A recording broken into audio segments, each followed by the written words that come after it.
Vamos então iniciar aqui a apresentação que temos aqui preparada, que vai focar então no conceito e no padrão Passivals, em que vamos procurar dar a entender, no fundo, para que é que serve, o que é que procura resolver, quais são as vantagens, como é que se aplica, e depois também ver como é que as soluções da gela expandida podem ser integradas num edifício Passivals. Quero, antes de iniciar, agradecer o convite à Leca para estarmos aqui presentes. É um prazer poder apresentar, no fundo, aquilo que tem sido o nosso trabalho.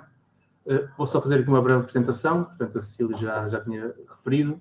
Meu nome é João Gavião, sou arquiteto de formação, sou um dos membros fundadores da Passivals Portugal e trabalho na HomeGrid, onde no HomeGrid todo o trabalho que fazemos é dentro do âmbito da Passivals. Portanto, no HomeGrid sou Passivals Designer e formador Passivals.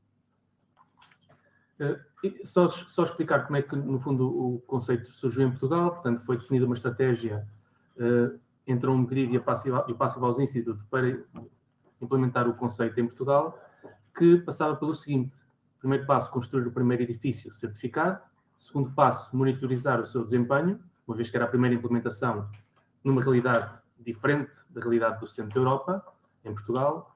E, por fim, o terceiro passo, criar a Associação Passivals Portugal, que foi, então, o último passo desta estratégia, foi concluído em 2012, dando, então, assim, início à criação deste movimento e deste setor Passivals em Portugal,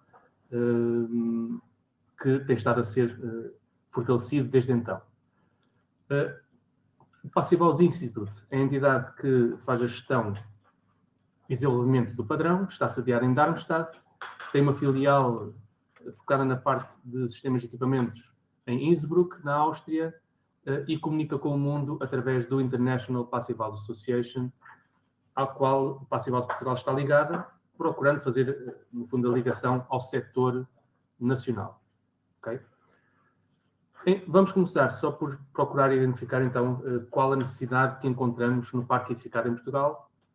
E se fizermos esta questão, como é que avaliamos a qualidade do parque edificado em Portugal, podemos chegar a uma conclusão que, de facto, há necessidade de melhorar a qualidade do parque edificado, porque é genericamente má, caracterizada por má qualidade do ar interior, insuficientes níveis de conforto térmico e conforto acústico, e também ambientes que não propiciam bem-estar e saúde aos ocupantes, portanto, com elevada exposição a umidade e bolores.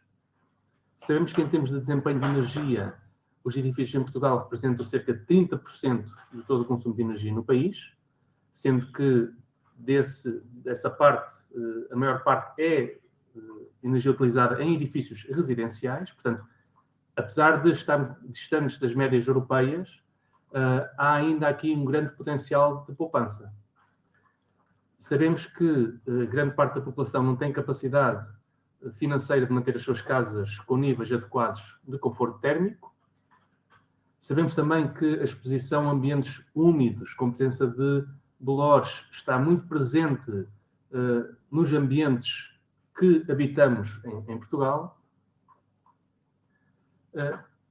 E há aqui a questão fundamental que a Passivals procura dar resposta, que é a qualidade do ar que respiramos. Nós sabemos, em média, quantos quilos de alimentos é que ingerimos por dia, sabemos quantos quilos de fluidos ingerimos por dia, sabemos também quantos quilos de ar respiramos por dia. Portanto, há aqui um valor que é um valor mínimo. Portanto, isto foi a partir de um estudo feito na Suécia, em que, sendo um clima mais seco, o ar é mais leve. Portanto, para climas mais úmidos e quentes, respiraremos mais de 15 kg de ar por dia. E a grande questão é que passamos 90% do tempo dentro de edifícios. Portanto, desses 15 kg, 13,5 são respirados dentro de edifícios, mas isso é uma pessoa. Se tivermos uma família ou um agregado familiar, multiplicamos por 3 ou por 4 ou por 5. Se for uma turma, numa sala de aula, multiplicamos por 20 ou por 25. Portanto, e claramente temos de nos preocupar cada vez mais com o ar que respiramos dentro dos edifícios. Outra questão fundamental tem a ver também com a elevada exposição ao ruído. Portanto, eu deixo aqui um artigo que, no fundo, procurou fazer essa explicação da elevada exposição ao ruído, sabendo também que, claramente, existem efeitos nocivos à saúde e ao desenvolvimento das pessoas, ao bem-estar das pessoas, como perturbações do sono, problemas catalisadores de problemas de saúde mental e, um aspecto muito importante, também atraso no desenvolvimento cognitivo. Portanto, está claramente estudado, portanto, temos de ter soluções para conseguirmos ter edifícios menos expostos a fontes externas de ruído. Passada então esta primeira introdução, onde procuramos perceber qual a necessidade que existe e que identificamos nos dias de hoje em Portugal, vamos então perceber o que é a Passive House e aquilo que procura dar resposta. A Passive House é então um conceito que assenta unicamente no desempenho. Okay? É um padrão de desempenho que permite assegurar edifícios e ambientes interiores com elevada qualidade do ar interior, conforto térmico, conforto acústico, ausência de patologias, tudo isto com o máximo de eficiência energética, portanto, com uma redução drástica do consumo de energia para termos essa qualidade nos ambientes que vivemos. Está claramente definido quais são os padrões de conforto e de qualidade que os ambientes interiores devem ter, portanto, a Passive House procura utilizar aquilo que são os padrões mais elevados em termos de desempenho, relativamente à qualidade dos ambientes interiores. Algo que é destacado na experiência da utilização de Passive House está aqui, em que tivemos o prazer de receber o Lloyd Alter já várias vezes em Portugal. O Lloyd Alter é um divulgador das práticas sustentáveis, da arquitetura sustentável, do design sustentável, e a primeira vez que ele esteve numa Passive House foi em Portugal, e aquilo que ele mais destacou foi sobretudo o conforto acústico, o silêncio, que é cada vez um bem mais precioso na sociedade hoje em dia. Em relação a um edifício existente, sabemos que a Passive House permite poupanças de energia para aquecer e arrefecer os edifícios que podem chegar aos 90%, em comparação com o edifício existente, e mesmo quando comparamos com edifícios novos, a redução das necessidades de aquecimento e arrefecimento pode chegar aos 75%. Em relação àquilo que é a definição técnica, quantitativa de uma Passive House, ela está aqui. Portanto, são padrões claramente definidos, muito rigorosos, pronto, e que toda a gente tem acesso, toda a gente pode conhecer. E, no fundo, estamos a falar de necessidades para aquecer o edifício, para arrefecer o edifício, necessidades totais de energia primária. Aqui entra todo o consumo de energia no edifício, não só para aquecer e arrefecer, mas também iluminação, eletrodomésticos, portanto, toda a energia que o edifício utiliza. Há um requisito que é o da estanquidade ao ar, portanto, que é obrigatório fazer-se para validar o desempenho de Passive House, que é o único ensaio que é obrigatório fazer-se ao edifício Passive House, e tudo isto para ter, então, um máximo de conforto térmico. Temperatura mínima no inverno de 20 graus e temperatura máxima no verão de 25, ok? Portanto, se cumprimos com estes requisitos, temos uma Passive House, quer seja um edifício grande ou pequeno, quer seja um edifício novo ou reabilitado, quer seja um edifício construído com soluções muito tecnológicas, quer seja um edifício construído com soluções de base mais natural ou mesmo soluções construtivas mais tradicionais. Portanto, assenta unicamente no desempenho. Esta é uma fotografia das primeiras casas que deram origem ao desenvolvimento do conceito, portanto, construídas em Darmstadt, na Alemanha. Vemos aqui o Dr. Wolfgang Feist, o fundador do Passive House Institute, e a sua família. Pronto, e foram construídas em 91 e deram, então, hipótese a desenvolver e a criar este padrão de desempenho. São casos que têm sido alvo de estudo ao longo destes últimos 30 anos. Algo que cada vez está mais na ordem do dia é a relação entre a qualidade da construção, a qualidade dos edifícios que habitamos e a saúde. E isso deu então origem à criação de um programa For Health, um programa da Universidade de Harvard, em que procurou identificar então os 9 princípios para termos um edifício saudável. Sendo que destes 9 princípios, a Passive House responde diretamente a 7 desses princípios, ficando de fora apenas a qualidade da água e questões de segurança. Portanto, em relação a todos os outros aspectos fundamentais, a Passive House dá uma resposta cabal. Portanto, podemos claramente afirmar que uma Passive House corresponde ao mais elevado padrão de qualidade em termos de ambientes interiores. A Passive House está a ser implementada a nível mundial, portanto, com um grande foco no centro da Europa, onde o conceito iniciou, mas alastrou rapidamente para toda a Europa e com grande força também na América do Norte e na Ásia, portanto, com um grande desenvolvimento em termos de área de construção certificada. Pronto, a mesma informação, mas aqui neste caso com o gráfico totalizador. Em termos da capacidade que já existe em Portugal, vamos agora focar aqui na realidade nacional. A aposta tem estado a ser cada vez mais na certificação, portanto, a procurar ter edifícios certificados, sendo que, para chegarmos a esse passo, é preciso haver, então, a formação. Há uma formação destinada a quem está na área de projeto, portanto, o curso Passive House Designer, portanto, para arquitetos e engenheiros que estão na área de projeto.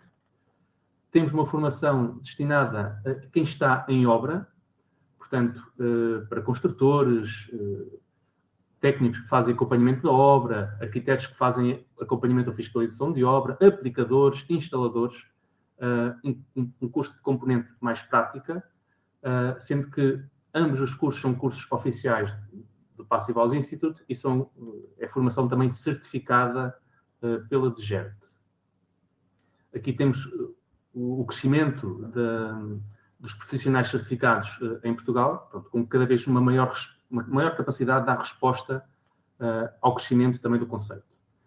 Desde o início procurámos estar presentes em diversas sessões de esclarecimento, seminários, workshops, norte e sul do país.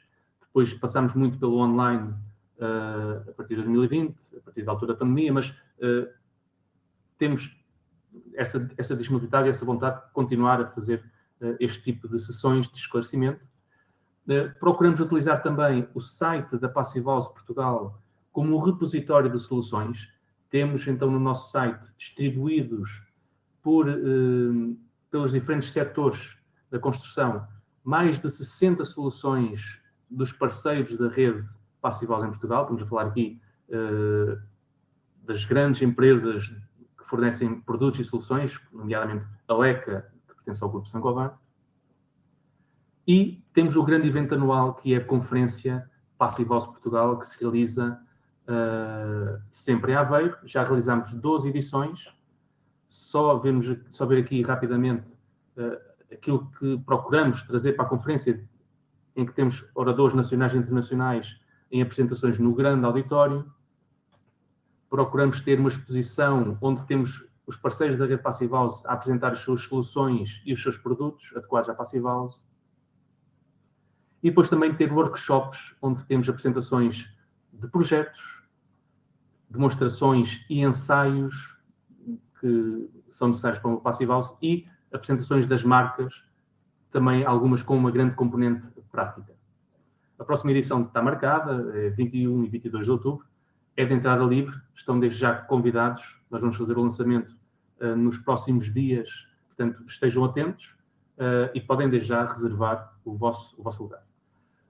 Um outro destaque que quero deixar tem a ver então com o Passive House Center, que é um projeto inovador a nível mundial, em que procuramos levar a formação para uma componente prática de grande intensidade. Portanto, trata-se de um edifício de testes para demonstrar a aplicação das soluções Passivhaus. Portanto, é um edifício em que há uma componente em que podemos fazer, verificar e aplicar soluções de sistemas de equipamentos, portanto, dentro de um módulo fechado, e depois temos a parte que está em aberto, onde podemos testar soluções de construção de paredes, instalação de fachadas, soluções de janelas, e ao longo da construção foram realizados já workshops. Temos aqui um exemplo. O segundo workshop também durante a construção do Passivhaus Center.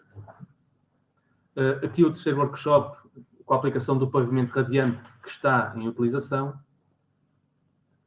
Um workshop para demonstrar soluções de controlo e gestão dos sistemas e equipamentos. Um workshop, o quinto workshop, para demonstrar a solução de sistemas de proteção de janelas durante a obra.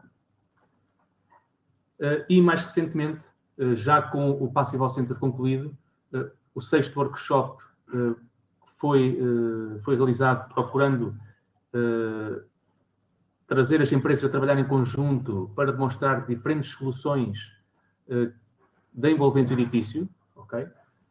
E esta semana tivemos então o sétimo workshop, também na mesma lógica de consórcio, de procurar reunir diferentes empresas, diferentes marcas, para resolver um problema em conjunto. Portanto, como fazer a boa envolvente do edifício, a interligação da janela com a parede. Pronto, estejam atentos no nosso site que teremos workshops agora de forma mais regular. Vamos só ver aqui então alguns exemplos de edifícios Passivhaus. Portanto, nós temos toda a informação sobre os edifícios certificados no site da Passivhaus Portugal. Portanto, tem aqui o link. Vamos aqui só, de forma muito sintética, depois tem esta informação, vão ter acesso também a esta apresentação e podem depois consultar mais informação. Mas vamos só destacar aqui, então, cinco exemplos. O primeiro tem a ver com as primeiras casas que foram certificadas em Portugal e que deram origem, então, ao desenvolvimento da Passivhaus em Portugal. Estão localizadas em Ilhavo, 2 moradias minadas, pronto, e foi a partir daqui, então, que conseguimos começar este processo de implementação. Percebemos, desde logo também, que uma Passivhaus é um edifício com uma redução drástica do consumo de energia. Se a uma Passivhaus juntarmos a produção renovável de energia, nós conseguimos dar uma resposta cabal àquilo que é o NZEB, ou Nearly Zero Energy Building, que é obrigatório desde há uns anos em Portugal, mas que na nossa regulamentação fica muito aquém daquilo que é o espírito da diretiva europeia, como assim foi definida. E se a isto juntamos também armazenamento de energia e mobilidade elétrica, conseguimos ter num edifício ou numa comunidade uma microgrid, portanto, e caminhar para a independência energética. Nestes primeiros projetos, obviamente, a parte da energia foi fundamental, a Passivhaus responde a essa questão, mas procuramos ir mais além. E foi criada e registrada esta marca, o WEFI Building, Water, Energy, Food, Almost Independent Building, que, para além da questão da energia e do desempenho energético, procura associar também a dimensão da água e da produção local de alimentos, e este foi o primeiro protótipo para a aplicação deste conceito. Mais recentemente, temos concluído em 2015 a primeira Passivhaus certificada no setor do turismo, localizado na Costa Nova, portanto, também no concelho de Ilhavo. Trata-se de uma reconstrução em que se conseguiu chegar a um desempenho Passivhaus, e é um edifício muito importante porque permite que qualquer pessoa possa viver e experienciar uma Passivhaus em toda a sua dimensão. Portanto, basta alugar o espaço por um fim de semana ou uma semana e sentir, de facto, a mais-valia do que é uma Passivhaus. O terceiro caso de estudo é o nosso escritório, que foi reabilitado pelo interior, portanto, é um edifício de escritórios. A única hipótese que tínhamos de intervir era apenas pelo interior e foi isso que fizemos. Apenas na nossa fração, procuramos então implementar as soluções adequadas à Passive House e obter a certificação Passive House para a reabilitação. Um caso também de reabilitação, mas neste caso uma reabilitação estrutural, também aqui localizada em Ilhavo, em que foram mantidas apenas as paredes exteriores, tudo o que é paredes interiores, pisos intermédios, estrutura de cobertura, foi construído com uma estrutura leve de madeira, para aligeirar e para, no fundo, reduzir a carga sobre as paredes. E aqui já uma fotografia já numa fase mais próxima do final da obra. Ok? Aqui vista do interior. E também conseguimos, mesmo numa reabilitação muito exigente, chegar à certificação Passive House. E, por fim, o último caso trata-se do edifício da sede da Danosa, que foi recentemente certificado. Portanto, o edifício de escritórios, a parte administrativa, portanto, a parte industrial, obviamente, não pode ser certificada, porque, no fundo, tem que estar portões abertos. Portanto, a unidade industrial está fora disto, mas o edifício de escritórios foi, então, certificado e obteve a certificação Passive House. É o primeiro edifício de escritórios a obter a certificação Passive House Plus, devido à produção de energia que o edifício também consegue aportar ao desempenho. Pronto. Estamos aqui a chegar já perto do final. Queria só terminar então no fundo, com o tópico de como é que a argila expandida pode contribuir aqui para o desempenho Passive House. Sabemos que ela pode contribuir de várias formas. Eu vou só aqui demonstrar, no fundo, aquilo que foi utilizado, as soluções com argila expandida que foram utilizadas nas primeiras Passive Houses que foram certificadas em Portugal. Vemos aqui um corte da fachada, portanto, trata-se de um edifício com 3 níveis, um edifício de habitação com 3 níveis. Vemos aqui a laranja, aquilo que é a representação do isolamento térmico, portanto, sem interrupções, desde a ligação da parede com a cobertura, desde a ligação com os pisos intermédios, na instalação da janela, na ligação da parede com as fundações. E no mesmo corte de fachada, vemos então aqui destacado a vermelho, onde é que a argila expandida surge neste edifício. Okay? Vamos só pegar no pormenor de baixo para vermos então as 3 soluções de argila expandida que foram aqui utilizadas. Nós vamos agora ver em detalhe. Mas trata-se então da primeira solução, as paredes que foram executadas como blocos de betão leve com argila expandida. Okay? Portanto, esta se calhar é a solução onde a argila expandida vai ter um maior impacto numa Passive House, porque é reduzir a transferência de calor pela parede devido aos agregados leves que são incorporados no fabrico destes blocos. E aqui uma solução que serviu para todas as paredes exteriores do edifício. Outra solução foi ao nível foi a utilização da argila expandida no enchimento dos pisos, no fundo para, de algum modo, aligeirar a carga também sobre a estrutura. Estas fotos não são fotos da obra, são fotos retiradas do site da LECA, mas representa a solução que foi encontrada, em que tivemos o enchimento dos pisos com a argila expandida, portanto, misturado com argamassa cimentícia, em que, por cima, depois levou uma betonilha de regularização.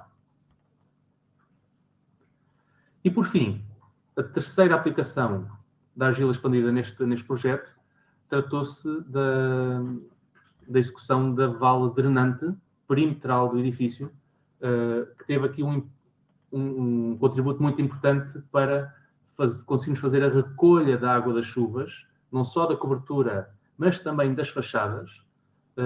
A água é essa que depois é reaproveitada nesta lógica WEFI Building. Okay? Portanto, faz parte da estratégia para a gestão eficiente e sustentável dos recursos hídricos, neste caso aplicados ao edifício. Outro exemplo que não foi aplicado neste edifício, mas que pode ser um bom contributo, trata-se ao nível da aplicação da argila expandida como granulado solto em bases de pisos térreos. Portanto, para servir de base para a betonilha ou para o maçame que vai fazer o piso, contribuindo também com o necessário isolamento térmico. Então, o exemplo que aqui trago é com 20 centímetros de argila expandida, portanto, solta, conseguimos ter um valor de U, portanto, um coeficiente de transmissão térmica de 0,5 watts por metro quadrado de Kelvin, okay? Que é um desempenho equivalente, por exemplo, ao mesmo pavimento com a aplicação de 6 centímetros de isolamento térmico. Ou seja, a possibilidade que a argila expandida tem, no fundo, de retirar aqui camadas e de fazer aqui a dupla função, de servir de base e ao mesmo tempo de isolamento térmico de um pavimento térreo. Okay? Portanto, é aqui um importante contributo que a argila expandida pode trazer para o isolamento de edifícios e para edifícios de elevado desempenho. Pronto, terminamos aqui então a apresentação com a máxima do professor Wolfgang Feist, que é a melhor energia é aquela que não é utilizada. Portanto, e esta é a grande mensagem que procuramos aqui trazer com esta apresentação. Muito obrigado e